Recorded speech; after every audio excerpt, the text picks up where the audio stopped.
Hi students, welcome to physics and electrostatic 1 के हमने ये सातों लेक्चर खत्म कर लिया है। आज हम लोग चालू करेंगे 8th लेक्चर ऑफ इलेक्ट्रोस्टैटिक्स 1। हम लोगों ने लास्ट लेक्चर तक electric field due to a disc निकाले थे और उनसे हमने निकाला था electric field due to infinite sheet. Infinite sheet के लिए हम लोगों ने क्या एज्यूम किया था कि इनफाइनाइट शीट जो कि एक बहुत बड़े से डिस्क का हिस्सा है, क्योंकि हम लोग का डिस्क का जो फॉर्मूला आया था ये डिस्क है, तो इसका अगर कोई भी इस डिस्टेंस में हम लोग फील्ड निकाल रहे हैं तो इसका अगर रेडियस r है, इसका डिस्ट्रीब्यूशन अगर सिग्मा है जो कि चार्ज का रेडिएट एरिया है और सरफेस डेंसिटी है, तो यहाँ पे E का वैल्यू आया था हम लोग का E equal to sigma upon epsilon naught 1 minus x upon root over of r square plus x square. अब देखिए ध्यान से, बहुत बड़ा एक इनफाइनाइट शीट के लिए ये रेडियस बहुत बड़ा हो जाएगा। फिर यहाँ पे जो डिनोमिनेटर है वो टेंस टू 0 हो जाएगा, मतलब डिनोमिनेटर है बहुत बड़ा हो जाएगा, ये पॉइंट टेंस टू 0 हो जाएगा। और हम लोग को मिला था ये electric field due to sheet was upon power sigma upon 2 epsilon naught, ऐसे हमने निकाला था। इनफाइनाइट शीट के लिए इलेक्ट्रिक फील्ड का वैल्यू कितना होगा? एक इनफाइनाइट चार्ज शीट है, उसके इलेक्ट्रिक फील्ड कैसे होगा? ये आया था मेरा सिग्मा अपॉन 2 एप्सिलॉन नॉट। उसको साइड से लेंगे तो ये अगर शीट है जो कि दोनों तरफ चार्ज है, दोनों तरफ चार्ज डिस्ट्रीब्यूशन सेम है, तो इसके लिए यहाँ पे सिग्मा अपॉन 2 एप्सिलॉन नॉट और लेफ्ट में भी सिग्मा अपॉन 2 एप्सिलॉन नॉट। यहाँ पे हमने लास्ट लेक्चर खत्म किया था। अब हम लोग electric field due to infinite charge sheet का दो और भी तरीका सीखेंगे कि कैसे कैसे इसको निकाला जा सकता है, फिर धीरे धीरे आगे बढ़ेंगे इसका। अब देखिए एक मेथड सीखते हैं।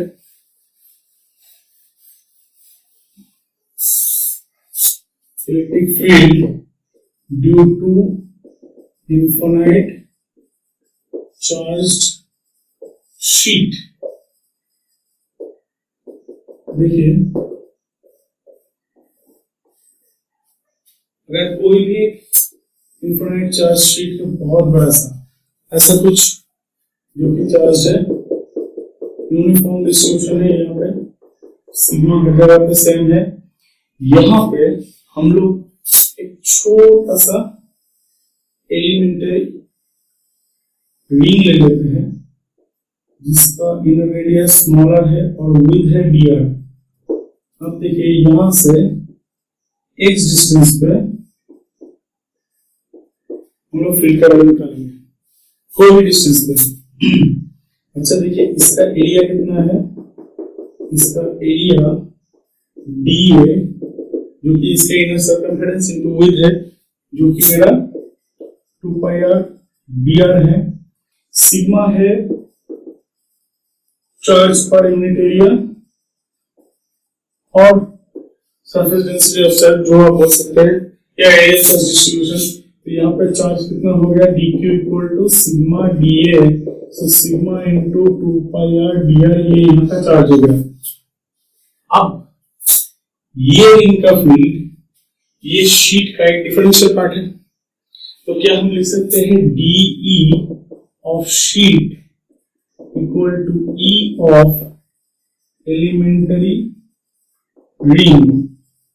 अब देखते हैं एलिमेंटरी रिंग का electric field due to ring का फॉर्मूला क्या है? तो basically kqs upon r square plus s square में 3/2, तो k यहाँ पे dq, यहाँ पे x r स्क्वायर जो कि यहाँ पे स्मॉलर है, तो r square plus x square पे 3/2, ये dE है, तो यहाँ पे dE आ गया मेरा k sigma 2 pi r dr x r square plus x square पे 3/2। इसको इंटीग्रेट करेंगे तो ये आ जाएगा, तो इसको इंटीग्रेट करते हैं dE k सिग्मा 2 पाई x। देखिए x कांस्टेंट है, k कांस्टेंट है, सिग्मा कांस्टेंट है, k यहाँ पे है आपका 1/4 पाई एप्सिलॉन नॉट, जो हमने बहुत पहले से इस्तेमाल करना चालू कर दिया था। फिर यहाँ पे आ जाएगा r dr upon r square plus x square पे 3/2। 0 टू लेके, देखिए इनफिनिट है तो ये 0 टू लेके इंफिनिटी तक है, 0 टू इंफिनिटी। अभी इंटीग्रेशन पे इवैल्यूएट करना है, देखिए ध्यान से। अच्छा ये डायग्राम को थोड़ा मिटाने वाले हैं ताकि उनको कैलकुलेशन का थोड़ा जगह मिल जाए। आप ये बहुत सारे लिख लीजिएगा। देखिए ये इंटीग्रेशन में 0 to e डाल देते हैं, आपका r b r integration upon r square plus x square पे 3/2 0 to इंफिनिटी। अब अपने कॉन्फिडेंस के लिए r equal to x tan theta मान लेते हैं, क्योंकि यहाँ पे dr आ जाएगा मेरा क्या, dr equal to x square theta d theta, और यहाँ पे r square plus x square 1 प्लस tan square, so sec square होके काटेगा, राइट।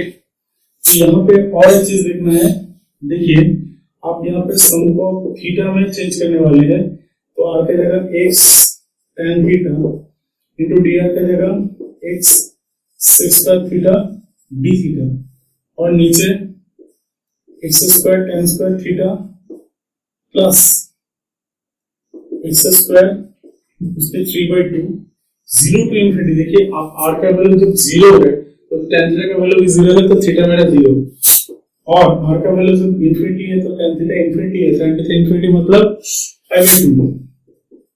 तो देखिए x square tan theta sec square theta d theta upon यहाँ पे हो गया मेरा x क्यूब 1 प्लस tan square sec cube theta. देखिए sec स्क्वायर से sec क्यूब गया, और ये x स्क्वायर ये गया, तो ये बचा रहा कौन, 0 to π/2 आपका 1 upon x tan theta upon sec theta. देखिए tan theta sin by cos, sec theta is 1 by cos, तो काट के sin theta d theta 0 to π/2, तो यहाँ पे डालिए 1 अपॉन x,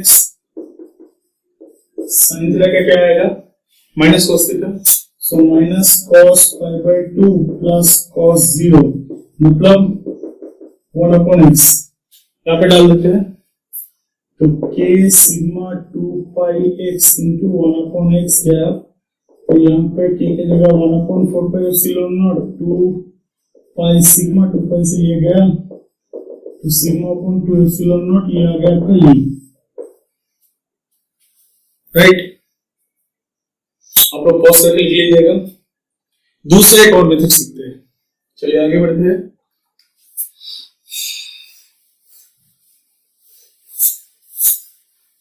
हम कोशिश करेंगे कि आपको एवरी पॉसिबल जो रास्ते हैं सब सिखा देने की, ताकि कॉन्सेप्चुअल क्लैरिटी पूरा आ जाए, और कहीं भी कोई भी प्रॉब्लम हो तो आप उसको टैकल कर सकें। अच्छा, अब देखते हैं मेथड नंबर 3। अगर पहले को मेथड नंबर 1 मानते हैं, जो कि हमने डिस्क का एक छोटा सा पार्ट लिया था, इन्फिनिट शीट को मतलब बहुत बड़े से डिस्क का हिस्सा है इन्फिनिट शीट। तो अभी और एक मेथड देखते हैं, यहाँ पे देखते हैं ऐसा कोई चार्ज यूनिफॉर्मली चार्ज है, हर जगह पे चार्ज है। अच्छा, एक इन्फिनिट शीट को क्या अपन ऐसे तोड़ सकते हैं, मान लीजिए ऐसा कोई शीट है, इसको मिलियंस ऑफ रॉड्स में तोड़ सकते हैं, इन्फिनिट नंबर ऑफ रॉड्स है, राइट। तो यहां से कोई भी इस डिस्टेंस पे मान लीजिए आपको फील्ड निकालना है, और थोड़ा बड़ा कर देते हैं, इस डिस्टेंस यहाँ पे आपको फील्ड निकालना है, तो आपने क्या किया, यहाँ पे एक डिफरेंशियल पार्ट ले लिया, डिफरेंशियल एक रॉड ले लिया, तो ये रॉड मान लीजिए यहां से y डिस्टेंस पे है, और इसका विड्थ कितना है, dy। तो अब देखिए ये रॉड के लिए यहाँ पे फील्ड क्या इस तरफ है, जिसको अपन d मानते हैं, ये अगर थीटा है तो यहाँ पे d cos थीटा, यहाँ पे d sin थीटा, राइट। अब देखिए ध्यान से, ऐसा अगर रॉड है तो सिमिलरली यहाँ पे भी वैसा एक रॉड है, तो उसके लिए भी कंपोनेंट्स ऐसे आएगा, इस तरफ से आएगा, इसका cos इस तरफ, sin इस तरफ, तो sin sin कैंसिल आउट हो जाएगा, d sin कैंसिल आउट हो जाएगा, तो इंटीग्रेट होता जाएगा मेरा d cos, right.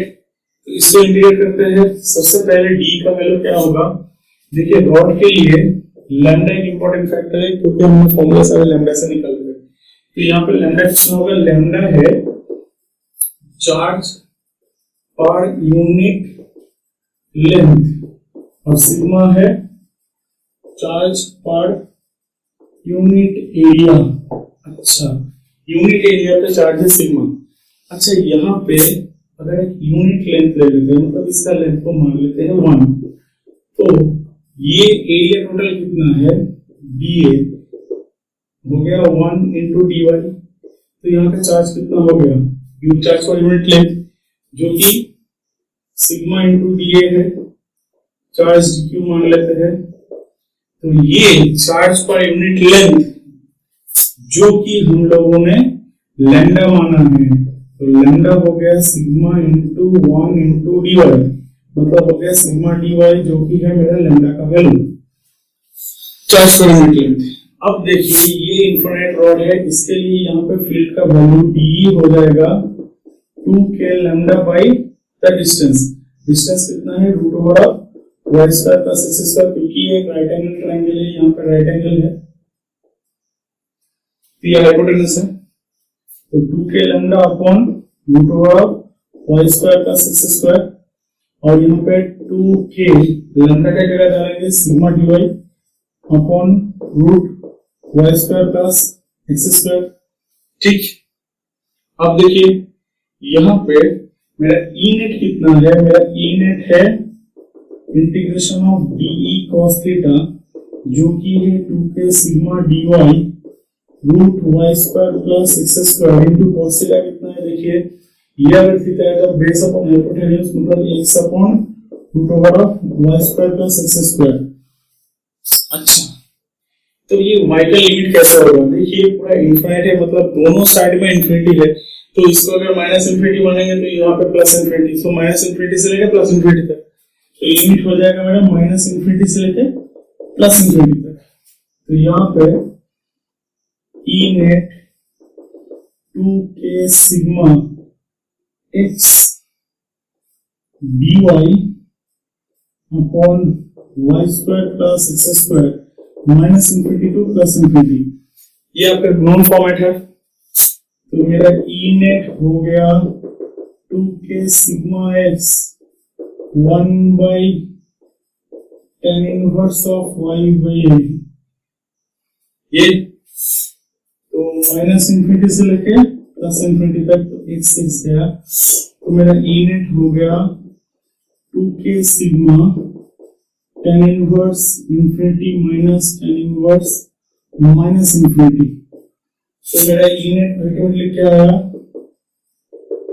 2k sigma tan inverse infinity कितना है, pi by 2 plus pi by 2 2k sigma pi 2 1 by 4 pi epsilon naught sigma into pi, pi pi गया, ये 2 गया, सिग्मा अपॉन 2 एप्सिलॉन नॉट, जो कि मेरा E नेट का value है। यही आपका डिजायर्ड आंसर है, सिग्मा अपॉन 2 एप्सिलॉन नॉट। ठीक, चलिए आगे बढ़ते हैं। फिर अब थोड़ा कंडक्टर के बारे में बात करेंगे। क्यों, देखते हैं, इसको क्लियर कर देते हैं। आप लोग पॉज करके लीजिएगा।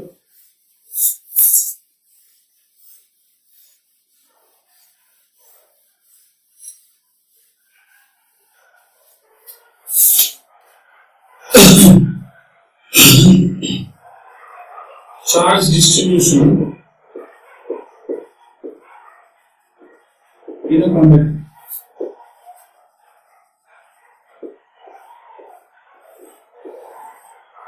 देखिए इसके बारे में पहले भी हमने थोड़ा जिक्र किया था कि मान लीजिए कोई कंडक्टर है, इसको अगर चार्ज देंगे तो सबसे पहला बात है कि चार्ज आपका सरफेस पे जाएगा, राइट।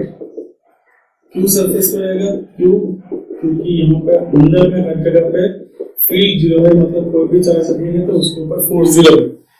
अब दूसरा चीज यहाँ पे देखिए, अंदर में क्योंकि फोर्स जीरो है तो हर जगह पर फील्ड जीरो है, तो फील्ड जीरो होने के लिए आपका चार्ज डिस्ट्रीब्यूशन ऐसा होना चाहिए ताकि अंदर में फील्ड जीरो हो। अब ऐसे होने के लिए सिग्मा का वैल्यू हर जगह पे सेम नहीं हो सकता, क्यों, क्योंकि हर जगह ऐसे आड़े टेढ़े है। तो यहाँ पे कोई भी अगर रेडियस स्मॉल r है तो यहाँ पे सिग्मा का वैल्यू हो जाएगा प्रोपोर्शनल टू 1/r, मतलब लोकल रेडियस ऑफ कर्वेचर के साथ इनवर्सली प्रोपोर्शनल। अगर ये चीज आपको बहुत ध्यान से रखना है कि if charge is given to any conductor it will distribute in such a way that electric field inside everywhere equal to 0। क्यों? मान लेते हैं अगर ऐसा सेटअप नहीं है, आपने चार्ज दिया है तो यहाँ पे कोई भी इलेक्ट्रॉन है तो इसके ऊपर मान लीजिए वो फील्ड है, तो यहाँ पे मान लीजिए फील्ड का वैल्यू E1 है, यहाँ पे मान लीजिए फील्ड का वैल्यू E2 है, तो इलेक्ट्रॉन के ऊपर फोर्स यहाँ पे लगेगा E2, मतलब फील्ड के ऑपोजिट में क्योंकि इलेक्ट्रॉन के साथ रिलेटिव है, और यहाँ पे लगेगा E1। तो इसमें नेट फोर्स जो बड़ा है उसके साइड चले जाएगा, तो एक्सचेंज हो जाएगा E2 माइनस E1 ऐसा कुछ। तो इलेक्ट्रॉन दौड़ता रहेगा, दौड़ते दौड़ते कब तक दौड़ता रहेगा, जब तक दोनों फोर्सेस इक्वल ना हो जाए। जब दोनों फोर्सेस इक्वल ना हो जाए तब जाके ये सब जाके चिपक जाएगा, राइट? समझना। ताकि यहाँ पे ये जो चीज मैंने बोला कि अगर आपने यहाँ पे फील्ड जीरो नहीं है, मतलब चार्ज दिया है, तब उसी स्टेप पे क्या होना है कि यहाँ पे अगर कोई भी दो अलग अलग फील्ड है तो इलेक्ट्रॉन पे, मतलब यहाँ पे मान लेते हैं कोई इलेक्ट्रॉन है तो इलेक्ट्रॉन के ऊपर फोर्स ऐसे ऐसे ऐसे ऐसे काम करेगा, लेकिन अल्टीमेटली इलेक्ट्रॉन का वेलोसिटी जीरो होने वाला है इलेक्ट्रॉन रेस्ट में, क्योंकि इलेक्ट्रॉन सरफेस में आ जाएगा। तो सरफेस में आ जाएगा तो यहाँ पे वेलोसिटी जीरो हो जाएगा। वेलोसिटी जीरो होने के लिए दोनों का फोर्स ऑपोजिट होना चाहिए, इक्वल ऑपोजिट फोर्स है, तो एक्सेलरेशन जीरो हो जाएगा, राइट? लेकिन ये बहुत फास्ट होता है, ये बहुत फास्ट होता है, इसलिए चार्ज ऐसे डिस्ट्रीब्यूटेड होंगे। अगर किसी भी कंडक्टर को चार्ज देंगे तो charge will distribute in such a way that हर जगह पे इनसाइड पे फील्ड जीरो हो जाए, ठीक? अब इसको ऐसे भी सोच सकते हैं कि यहाँ पे कोई भी इक्वल अपोजिट पेयर बनके जीरो कर देगा, मतलब कोई भी यहाँ पे फील्ड है तो इसका ऑपोजिट है, यहाँ पे फील्ड है इसका ऑपोजिट है, यहाँ पे फील्ड है इसका ऑपोजिट है, ऐसे डिस्ट्रीब्यूट होगा। ये समझना है कि अंदर में नेट फील्ड हमेशा जीरो होना है, बाहर में नेट फील्ड जीरो नहीं होगा। इसके बारे में हम लोग और चर्चा करेंगे। गॉस थ्योरम से हम लोग बेसिकली इलेक्ट्रोस्टैटिक शील्डिंग के बारे में भी बात करेंगे। मैंने इसका एग्जांपल यहाँ पे क्यों लिया है और एक एग्जांपल देख देते हैं। सपोज ये कोई भी बॉडी है जो कि अनचार्ज बॉडी है, यहाँ पे बाहर से अगर फील्ड देंगे तो बाहर से फील्ड को काउंटर करने के लिए, क्योंकि यहाँ पे इनसाइड में फोर्स किसी भी चार्ज पे जीरो होना है, तो क्या यहाँ पे प्लस ऐसे राइट में चला जाएगा और माइनस ऐसे ऐसे ऐसे ऐसे ऐसे ऐसे डिस्ट्रीब्यूट हो जाएगा। क्यों? ताकि फील्ड का वैल्यू यहाँ से यहाँ तक हो जाए जो कि इसको काउंटर कर सके, ताकि अंदर में नेट फील्ड हमेशा जीरो हो। तो ऐसे फील्ड लगाएंगे तब भी चार्ज ऐसे डिस्ट्रीब्यूट हो जाएगा, यही तो इसलिए बेसिकली इंडक्शन बोलते हैं। अच्छा, अब देखिए मैंने ये एग्जांपल क्यों लिया है, क्योंकि हम लोग यहाँ पे कंडक्टिंग प्लेट या स्लैब या मेटल प्लेट, इसके बारे में थोड़ा बात करेंगे। देखिए ये कोई भी अगर मेटल प्लेट है तो पहला बात है कि अंदर में कोई चार्ज नहीं रह सकता, जो चार्ज रहेगा सरफेस पे रहेगा। अच्छा, दोनों सरफेस बेसिकली हम लोग यहाँ पे एजम्पशन ले रहे हैं कि इनफिनिट सरफेस है, तो इनफिनिट सरफेस है तो यहाँ पे अंदर पे, यहाँ पे और यहाँ पे, इसके लिए लेफ्ट पे इसके लिए राइट पे, दोनों का वैल्यू एक दूसरे को काउंटर करना चाहिए। काउंटर करने के लिए देखिए इसका वैल्यू क्या है, इसका अगर पहले सिग्मा 1 मानते हैं, इसका अगर सिग्मा 2 मानते हैं, तो यहाँ पे सिग्मा 1/2 एप्सिलॉन नॉट और यहाँ पे सिग्मा 2/2 एप्सिलॉन नॉट, दोनों काउंटर होने के लिए क्या सिग्मा 1 = सिग्मा 2 होना चाहिए, तो यहाँ पे सिग्मा, यहाँ पे भी सिग्मा होगा, राइट? अब देखिए तो अंदर में फील्ड का वैल्यू टोटल जीरो है, लेकिन बाहर जाएंगे तो इसके लिए हो जाएगा सिग्मा 1/2 एप्सिलॉन नॉट और इसके लिए भी हो जाएगा सिग्मा अपॉन 2 एप्सिलॉन नॉट। तो दोनों एड अप होके क्या देगा ultimately sigma upon epsilon not. Same case यहाँ पे भी होगा, यहाँ पे सिग्मा अपॉन एप्सिलॉन नॉट। तो बाहर में sigma upon epsilon naught, sigma upon epsilon not, अंदर पे 0। ये बहुत बड़ी से समझना है, ठीक है। चलिए आगे बढ़ते हैं। इसको आप लोग फटाक से लिख लीजिएगा पॉज करके, हम इसको रेस कर रहे हैं।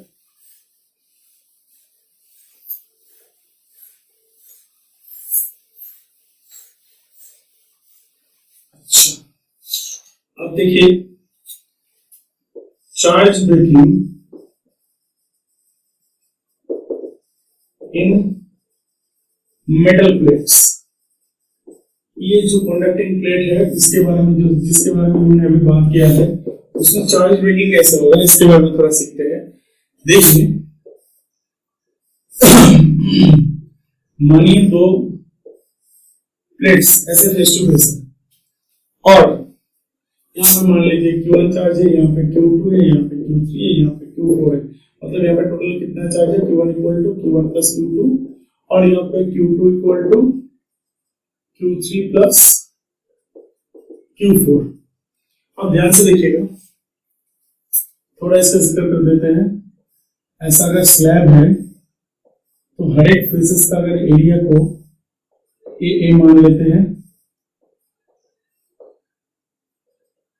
एरिया का फेसेस को ए मान लेते हैं,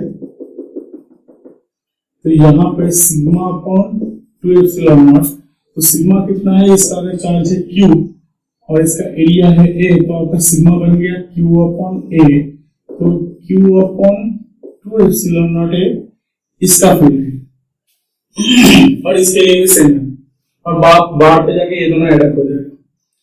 अब देखिए यहां पे क्या इनसाइड ऑफ कंडक्टर है, इनसाइड ऑफ कंडक्टर में फील्ड 0 है, फील्ड 0 है, तो इसके लिए यहां पे हो जाएगा E1 जो कि बाहर की तरफ।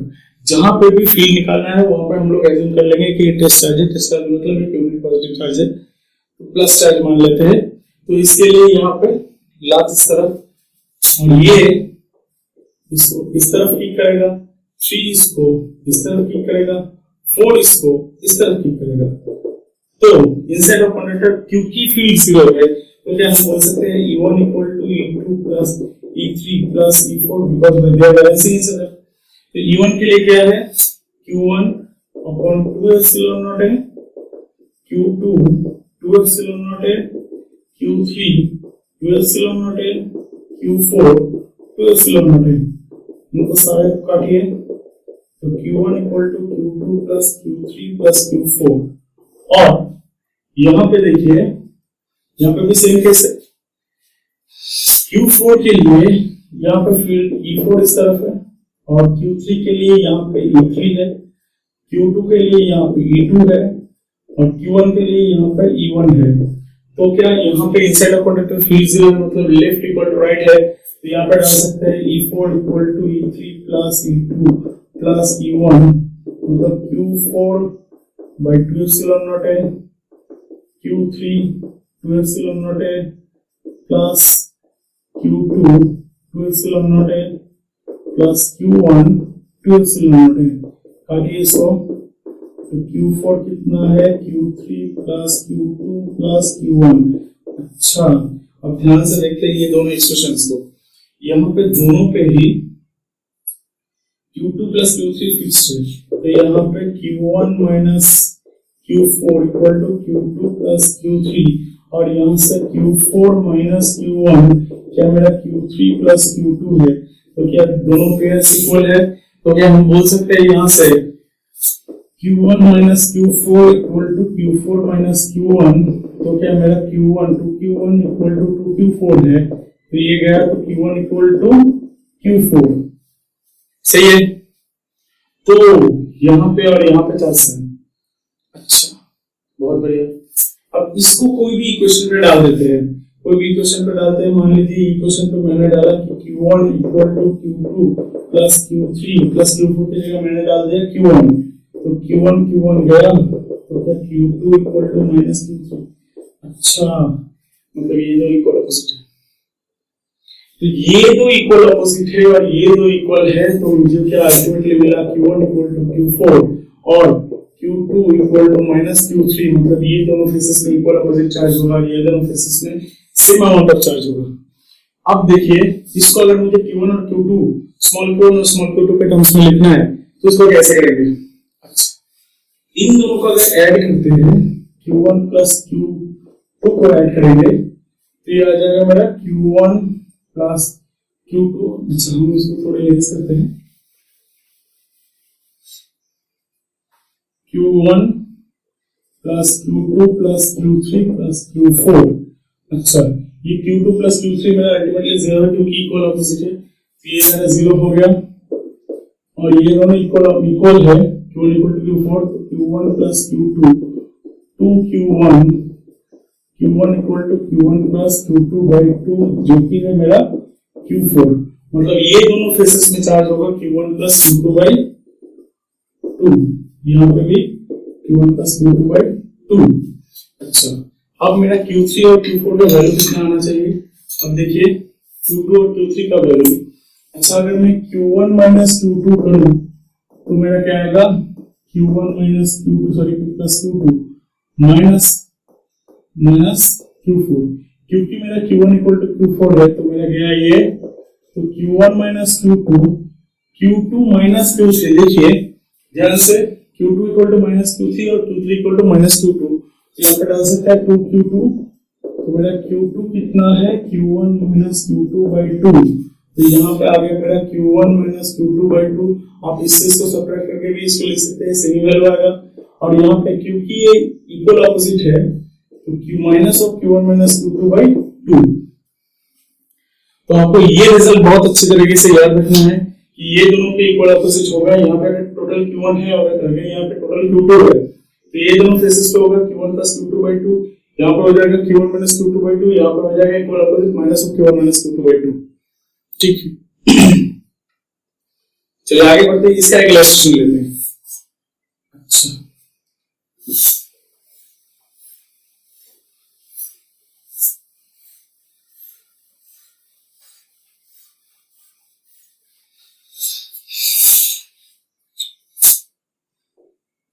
एक एग्जांपल लेते हैं। मान लीजिए ऐसे 3 प्लेट्स है,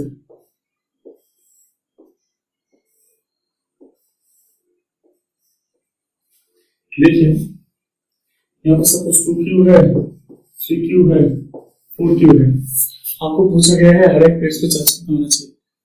देखिए इसको phase 1, phase 2, phase 3, phase 4, phase 5, phase 6 मान लें, ठीक है। तो यहाँ पे आप sigma minus sigma 1 minus sigma 1, sigma 2 minus sigma 2 ऐसे भी कर सकते हैं। इसको शॉर्टकट में जो हमने अभी किया है उसके रिजल्ट को इस्तेमाल करके कैसे सबको छोटा किया जा सके। देखिए कोई भी एडजेसेंट दोनों वाले को चिपक दीजिए, इन दोनों को या इन दोनों को। तो इन दोनों को अगर चिपकेंगे तो ये टोटल ऐसा कुछ आ जाएगा कि फेस नंबर 1 और ये फेस नंबर 4। तो यहाँ पे टोटल चार्ज कितना हो गया? 2Q plus 3Q that is 5Q। और यहाँ पे कितना हो जाएगा?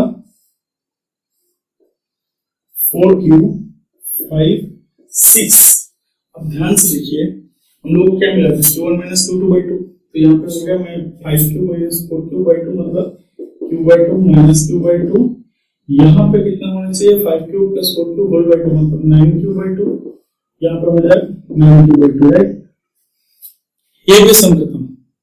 देखिए क्यों सम खत्म? क्योंकि आपका 4 में टोटल मिल चुका है Q बाई 2 और आपका टोटल कितना है? 3Q। तो 3Q से Q बाई 2 को सब्ट्रैक्ट करो तो आपका 5Q बाई 2 और यहाँ पे मेरा प्लस 5Q बाई 2 और यहाँ पे मेरा कितना? सॉरी, यहाँ पे मेरा minus 5Q by 2, 9Q by 2, यहाँ पे मेरा minus Q by 2, 9Q by 2। ठीक है, सारे के सारे रिजल्ट्स हैं। इजी, ये ऐसे सम आप बहुत जल्दी कर सकते हैं, बहुत इजी तरीके से हो जाएगा। ठीक, अब तक जो प्लेट्स के बारे में बात कर रहे थे वो बेसिकली कॉन्डक्टिंग प्लेट्स है, लेकिन अगर नॉन कॉन्डक्टिंग प्लेट है तो उसके लिए कैसा होगा? देखिए अगर नॉन कॉन्डक्टिंग प्लेट है उसके लिए कैसा होगा?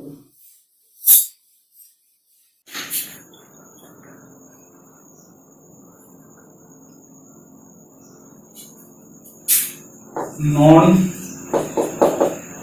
कंडक्टिंग थिक प्लेट या स्लैब, कुछ भी बोल सकते हैं, ई ड्यू टू, देखिए मान लेते हैं ऐसा कोई थिक प्लेट है, तो ये थिक प्लेट का विड्थ कितना है, विड्थ मान लेते हैं डी। अच्छा, तो ये थिक प्लेट है, तो इसका मिडिल पॉइंट को ऐसे ले लेते हैं, ऐसे रोटेट करके। यहां पे सिग्मा है, चार्ज पर यूनिट एरिया, जो कि सिग्मा सरफेस पे है, और क्योंकि ये नॉन कंडक्टिंग है तो इसका हर दाने दाने पे चार्ज है, हर जगह चार्ज होगा ऐसा, तो इसका वॉल्यूम डिस्ट्रीब्यूशन रहेगा। अगर नॉन कंडक्टिंग है तो उसमें वॉल्यूम डिस्ट्रीब्यूशन आएगा, लेकिन अगर कंडक्टिंग है तो उसमें वॉल्यूम डिस्ट्रीब्यूशन का कोई फंक्शन नहीं, उसमें हमेशा सरफेस डिस्ट्रीब्यूशन आएगा, क्योंकि चार्ज उसके सरफेस में ही रहता है। तो अब देखिए, इसका अगर rho equal to charge per unit volume ले लेते हैं, तो इन दोनों में रिश्ता क्या है, देखिए ध्यान से। यहां पे अगर कोई भी छोटा सा एरिया ले लेते हैं, ये एरिया को मान लेते हैं 1, एरिया इक्वल टू 1, मतलब यूनिट एरिया। तो इसमें चार्ज कितना रहेगा, एरिया इंटू विड्थ करेंगे तो वॉल्यूम, तो चार्ज कितना हो जाएगा, रो इंटू 1 इंटू बी, मतलब रो इंटू डी, जो कि मेरा सिग्मा का वैल्यू है। अब ये प्लेट से बहुत दूर पे जाके देखेंगे, बहुत दूर पे जाके देखेंगे तो मतलब ये बहुत पतला सा हो जाएगा, छोटा सा, तो बहुत दूर पे जाके देखेंगे तो आपका फील्ड जैसा कंडक्टर के लिए होता है वैसा ही होगा, मतलब जैसा फील्ड है सिग्मा अपॉन 2 एप्सिलॉन नॉट, जैसे हमने निकाला इन्फ्रारेड शीट के लिए, चार्ज शीट के लिए, ठीक। तो ये क्या हो जाएगा, rho D by 2 epsilon not, यहाँ पर नीचे की तरफ भी वैसा है। लेकिन अगर आपको पूछा जाए कि अंदर में ही एक्स डिस्टेंस पे जो मिडिल पॉइंट है उससे एक्स डिस्टेंस पे यहाँ फील्ड कितना है, तो इसके लिए कैसे करेंगे, देखिए ध्यान से। ये अगर डी है तो इसको, अगर ये पॉइंट को अगर बॉर्डर लाइन माने, तो यहाँ पे बेसिकली 2 स्लैब बन रहा है ऐसा। इसका विड्थ है आपका d/2 प्लस एक्स, और इसका विड्थ है आपका d/2 माइनस एक्स। अच्छा, इसके लिए यहां पे फील्ड होगा E1, जो कि कितना है, रो, विड्थ कितना है d/2 plus x 2 epsilon not, और इसके लिए यहां पे फील्ड होगा E2 rho d/2 minus x by 2 epsilon naught. अब देखिए, क्योंकि आपका E1 ज्यादा है, E2 कम है, तो नेट फील्ड क्या इस तरफ हो जाएगा, तो मेरा E नेट ऐसे हो गया E equal to E1 minus E2, इसको सब्ट्रैक्ट मारेंगे तो rho X by epsilon naught, that is your answer.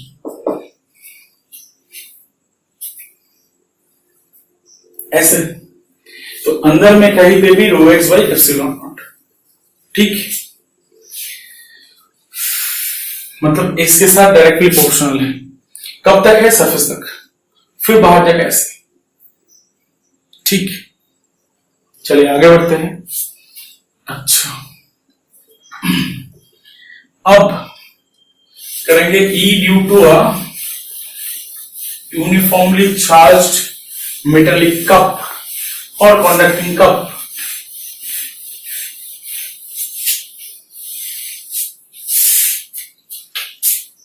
E due to uniformly charged metal or conducting cup, hemispherical cup मतलब है हेमिस्फेरिकल बोल, ऐसा कुछ है। मान लेते हैं ये कोई कप है जो कि हेमिस्फेयर जैसा कुछ है। अच्छा, इसके सेंटर पे यहां पे आपको फील्ड निकालना है। अच्छा, तो ये कप को हम लोग कैसे एज्यूम करके ये कप कैसे बनाया गया है, सोचिए। एक छोटा सा हेमिस्फीयर ड्रॉ करते हैं। तो ये हेमिस्फेरिकल कप को क्या ऐसे मिलियंस ऑफ रिंग्स जोड़ के बनाया जा सकता है? मिलियंस ऑफ रिंग जोड़ के बनाया गया है ऐसे।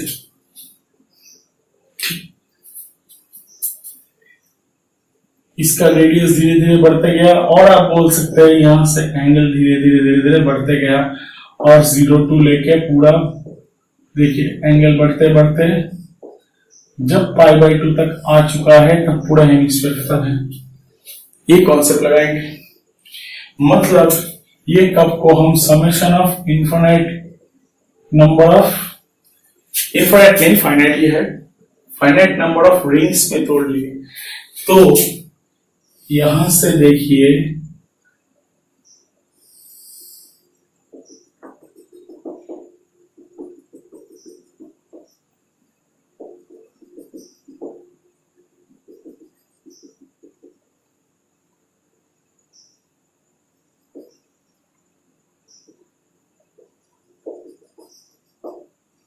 ऐसा।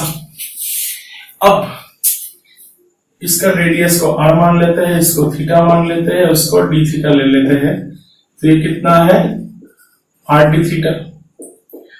तो यहां पे सिग्मा ले लेते हैं, चार्ज पर यूनिट एरिया। तो यहां पे एरिया कितना है देखिए, ये हो गया मेरा r sin थीटा, और ये हो गया मेरा r cos थीटा।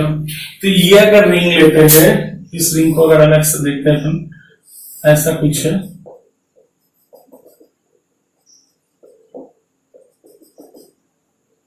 तो यहां पे ये r sin थीटा जो कि इसका रेडियस है, और ये r cos थीटा जो कि इसका डिस्टेंस है। तो यहाँ पे फील्ड का वैल्यू कितना है, DE। क्यों DE लिख रहे हैं, क्योंकि आपका डिफरेंशियल पार्ट है। तो इसका एरिया कितना है, ये हुई है r d थीटा। तो क्या सर्कमफेरेंस के साथ r d थीटा को मल्टीप्लाई मारेंगे तो आपका dA हो जाएगा 2 pi r sin theta into r d theta, मतलब 2 pi r square sin theta d theta. ये dA है। तो आपका dE कितना हो जाएगा, dE हो जाएगा k सिग्मा dA, जो कि इसका चार्ज है k q, x के जगह डालेंगे r cos theta r square sin square theta plus r square cos square theta के पावर में 3/2, राइट। फिर इसको इंटीग्रेट मारेंगे। अब देखिए, तो d k सिग्मा dA के जगह 2 pi r square sin theta d theta into r cos theta by इसका r स्क्वायर के पावर में 3/2, मतलब r cube.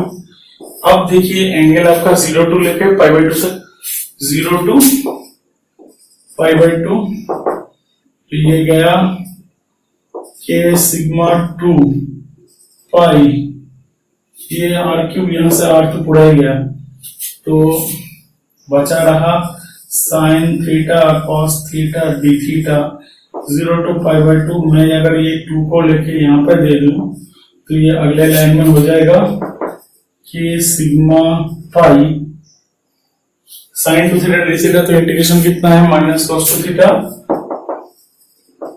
By 2 0 to π/2 k sigma pi by 2 minus cos 2 minus cos 0, कितना हो गया मेरा k sigma pi by 2 into यहाँ पे हो गया -1 वापस माइनस से लेके 2 गया, तो यहाँ पे 1/4 पाई epsilon not into sigma pi. तो सिग्मा सिग्मा गया, सिग्मा अपॉन 4 एप्सिलॉन नॉट, ये आपका एक्सप्रेशन। अगर ऐसा उल्टा यहाँ पे लगा देंगे तो ये दोनों कट होकर 0, मतलब सेंटर पे 0 है। ऐसे भी बोल सकते हैं। ये कॉन्टैक्ट के सेंटर पे 0 है, ठीक, अगर पूरा है तो। और अगर कोई भी ऐसा पार्ट है, मतलब मान लीजिए आपको पूरा स्फीयर का कुछ हिस्सा तक गिवन है, आपको यहां तक निकालना है, पूरा यहां तक सरफेस है, तो आपका एंगल कितना बनेगा 0 टू लेके ये एंगल तक, तो पूरा इतने का फील्ड निकलेगा। आप एंगल को वेरिएट कर दीजिए, यहाँ पे मैंने पाई/2 तक किया है, इसको और थोड़ा बढ़ा दीजिए जितना एंगल रहेगा। मतलब अगर सेमी वर्टिकल एंगल गिवन है तो यहाँ से आप एंगल को आराम से निकाल सकते हैं, इंडिकेट मारिए, सेम आंसर आएगा, ठीक।